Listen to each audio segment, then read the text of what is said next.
Нема крај на проблемите во ГОП 8 септември. Лифтовите во болницата не функционираат повеќе од 8 месеци, а пациентите кои одат на диализа и останатите се приморани пеш да се качуваат и семнуваат од деветиот кат.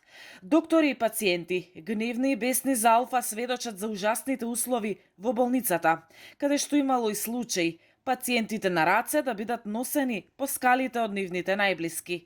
Имало и такви на кои од умор им се слошувало по скалите. Единствено во болницата работи еден лифт, но под клуч. Во тој се превезувале медицинскиот персонал, отпадот и храната за болните.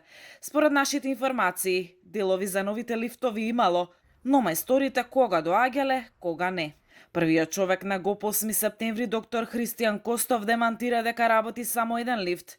Вели, функционирале повеќе и немало застој во работата.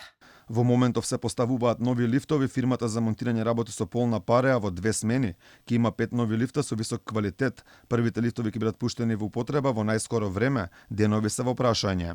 Инаку ова не се единствените проблеми во 8 септември. Пред неколку дена хирурзите во болницата го изразија своето незадоволство во врска со проблемите со функционирањето на хируршките сали. Медицинскиот персонал изминатите месеци алармираше за условите во кои работат, при што централната клима не функционираше цело лето на ниту едно оделение. Салите на хирургија се за целосно рушење и реновирање. Амбулантите на анестезија и траума, кои беа триежен центар, се целосно распаднати, а болницата е со прозори стари повеќе од 30 години.